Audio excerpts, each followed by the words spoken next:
Bismillahirrahmanirrahim. Assalamualaikum warahmatullahi wabarakatuh. Alhamdulillah, segala puji hanya milik Allah, karena berkat rahmat, taufik, hidayah, dan serta inayahnya kita dikaruniai kesehatan serta kemampuan untuk melaksanakan kewajiban sebagai seorang muslim. Semoga Allah yang Maha Penyayang senantiasa memberikan hidayahnya kepada kita semua, sehingga kita menjadi pribadi yang diridhoi dan selamat dunia dan akhirat. Selanjutnya, salawat dan salam tercurah kepada Nabi Muhammad SAW beserta keluarga, sahabat, dan pengikut-pengikut beliau hingga hari kiamat. Karena berkat perjuangan beliau, kita bisa mengenal Islam, sebuah agama yang menjunjung tinggi nilai-nilai sholat. Ananda yang dirahmati Allah, sebagai seorang muslim, kita wajib beribadah kepada Allah seperti yang disampaikan Allah dalam surat Az-Zariyat ayat 56 yang berbunyi, Bismillahirrahmanirrahim. Wa ma khalaqtul jinna wal insa illa liya'budun, yang artinya, aku tidak menciptakan jin dan manusia melainkan agar mereka beribadah kepadaku. Ya, kita sebagai makhluk ciptaan Allah wajib beribadah kepadanya, dan salah satu ibadah yang wajib kita laksanakan setiap harinya, yaitu 5 waktu, yaitu adalah ibadah sholat. Ananda yang Ustadzah banggakan, sholat itu berasal dari bahasa Arab yang berarti doa, atau dapat pula didefinisikan sebagai suatu ibadah yang diawali dengan takbiratul ihram dan diakhiri dengan salam.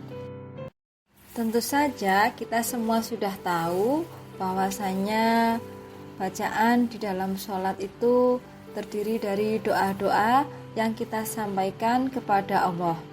Baiklah, di sini Ustadzah akan menyampaikan sisi lain dari sholat atau keutamaan-keutamaan yang terkandung di dalam sholat.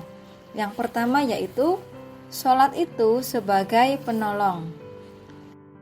Kenapa sholat bisa sebagai penolong atau menjadi penolong? Tentu saja Anda semuanya ingat ya, sebagai contoh ketika kita duduk di antara dua sujud, doanya adalah Allahumma gfirli warhamni wajburni wahdini warzuqni, yang artinya, ya Allah, ampunilah aku, sayangilah aku, tutuplah segala kekuranganku, berikanlah aku petunjuk, dan berilah hamba rezeki. Nah, dari doa ini terkandung bahwasanya apabila orang yang sholat dengan serta-merta, dengan serius, ya insya Allah akan tertolong. Karena di dalam sholat sendiri banyak mengandung doa-doa pertolongan. Tentunya ketika sholat kita tidak boleh terburu-buru dalam membaca doa. Ya, dalam surat Al-Baqarah Allah berfirman, Bismillahirrahmanirrahim. Ya ayyuhalladzina amanu sta'inu bis-sabri was-shalah. Innallaha ma'as-sabirin. Yang artinya, wahai orang-orang yang beriman, mohonlah pertolongan kepada Allah dengan sabar dan sholat. Sungguh Allah beserta orang-orang yang sabar. Quran Surat Al-Baqarah ayat 153.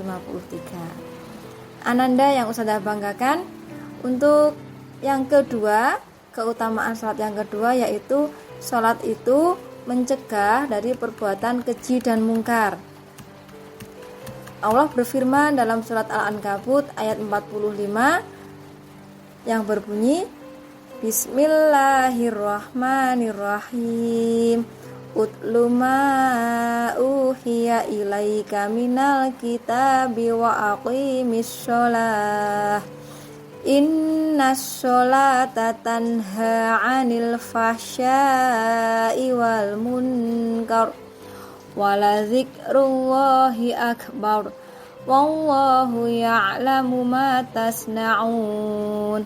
Yang artinya, bacalah kitab Al-Quran yang telah diwahyukan kepadamu Muhammad dan laksanakanlah sholat.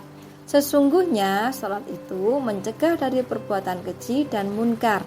Dan ketahuilah, dengan mengingat Allah saat sholat itu lebih besar keutamaannya daripada ibadah yang lain. Allah Maha mengetahui apa yang kamu kerjakan. Di sini terkandung bahwasanya apabila orang melaksanakan sholat dengan benar, yaitu dari awal ya, wudunya dengan benar, kemudian sholat dengan tata cara yang sebenar-benarnya, lalu ketika sholat itu dengan menyertakan kehusyuan yang sebenar-benarnya, maka dia akan menjadi pribadi yang baik dan tawadhu. Nah, kalau sudah begitu, niscaya dia itu akan merasa, mohon maaf ya, merasa jijik atau merasa enggan dengan perbuatan-perbuatan yang buruk, dan maunya dia itu menjauhi perbuatan buruk dan perbuatan yang mungkar. Ia inginnya selalu berbuat kebaikan, karena di dalam dirinya sudah tertanam bahwasanya ketika dia tidak sholat, maksudnya selesai sholat, ketika melakukan ibadah yang lain, melakukan pekerjaan yang lain, bahwasanya Allah itu selalu mengawasi dirinya yang Allah Maha melihat. Begitu ya, Ananda semuanya, semoga kita semua termasuk orang-orang yang dihindarkan dari perbuatan keji dan munkar. Untuk selanjutnya, keutamaan sholat yang ketiga adalah menjauhkan dari sifat kikir. Ya, kebiasaan manusia itu fitrahnya yaitu berkeluh kesah ketika sedang susah dan kikir alias pelit jika mendapatkan nikmat. Ini disebutkan Allah dalam surat Al-Ma'arij ayat 20 sampai dengan 22 yang berbunyi Bismillahirrahmanirrahim. Idza massahu syarru jazu'a wa idza massahul khairu manu'an illal musallin. Yang artinya, apabila dia ditimpa kesusahan, dia berkeluh kesah, dan apabila mendapat kebaikan harta, dia jadi kikir, kecuali orang-orang yang melaksanakan sholat. Nah, di sini terkandung apabila orang yang melaksanakan sholat dengan benar dari awal sampai akhir dan khusyuk, insya Allah di dalam dirinya akan terhindar penyakit yang suka berkeluh kesah dan penyakit kikir. Begitu ya, semoga kita semua juga dihindarkan dari penyakit keluh kesah dan penyakit kikir, sehingga ketika kita mendapatkan tugas segera saja kita laksanakan dan selalu meminta pertolongan kepada Allah Subhanahu wa Ta'ala agar dimudahkan dalam menyelesaikan tugas apapun. Ananda solih-solihah, kebanggaan Ustazah, agar kita dapat meraih keutamaan sholat tersebut, maka ada beberapa ikhtiar yang harus kita laksanakan supaya kita bisa meraih keutamaan sholat. Salah satunya adalah yang pertama, memperbaiki kualitas bacaan. Maksudnya adalah ketika kita sedang sholat, membaca doanya tidak boleh terburu-buru, harus tumakninah, karena ketika kita sedang sholat, kita sedang mengobrol dengan Allah ya, kita sedang meminta kepada Allah. Sama halnya ketika kita sedang meminta suatu barang kepada orang tua, kita tidak boleh ngomongnya belepotan atau terburu-buru ya. Keburu mau diajak main sama temannya, keburu mau main game. Ya, itu tidak boleh. Ketika sholat harus serius, konsentrasi dengan bacaan yang kita sampaikan kepada Allah, karena kalau bacaannya tidak bagus itu akan mempengaruhi arti doa yang kita sampaikan kepada Allah ya. Jadi semakin hari harus kita perbaiki kualitas bacaan kita. Selanjutnya, supaya kita meraih keutamaan sholat, usaha yang kita laksanakan adalah dengan menjaga bacaan. Kalau tadi yang pertama yaitu memperbaiki kualitas bacaan, selanjutnya menjaga bacaan.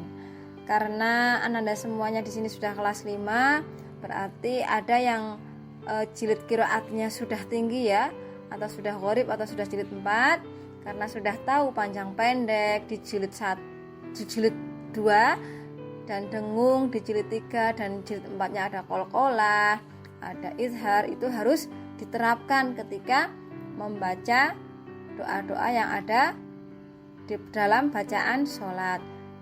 Karena kalau ketika kita membaca bacaan dalam sholat, kalau salah pengucapannya, makhrajnya, atau mungkin harokatnya, itu akan mempengaruhi salah arti. Artinya salah. Kalau dalam bahasa Arab itu salah pengucapan, salah harokat itu juga artinya akan berbeda, begitu ya. Jadi ketika sholat kita harus menjaga bacaan yang sudah kita ketahui. Jadi ilmu yang ketika kita dapatkan ketika belajar di qiraat diterapkan ketika kita membaca doa dalam sholat. Ananda Solih Solihah, kebanggaan Ustazah. Untuk selanjutnya, ikhtiar yang selanjutnya yaitu memperbaiki gerakan sholat. Ya, perumpamaan ketika orang yang sedang sholat adalah sedang berolahraga. Ya, karena kalau orang yang berusaha memperbaiki gerakan seperti Rasulullah, insya Allah akan sehat. Karena di dalam gerakan-gerakan sholat itu menurut penelitian bisa membuat kita sehat, tubuh kita sehat. Ya, kalau kita sehari 5 waktu, berarti kita sudah berolahraga 5 kali, begitu ya. Dan itu insya Allah akan membuat diri kita sehat. Begitu ya Ananda semuanya. Semoga ini bermanfaat. Kiranya cukup sekian yang dapat Ustazah sampaikan. Dan semoga kita semuanya diberi kesehatan, kemudahan, kelancaran, serta keberkahan dalam melaksanakan ibadah dan menjadi pribadi yang senantiasa diridhoi Allah dan selamat di dunia dan akhirat. Mohon maaf apabila ada kesalahan, itu dari pribadi Ustazah sendiri, dan apabila ada kebenaran itu datangnya dari Allah Subhanahu wa taala. Ustazah akhiri, billahi fisabilil haq, fastabiqul khairat. Wassalamualaikum warahmatullahi wabarakatuh.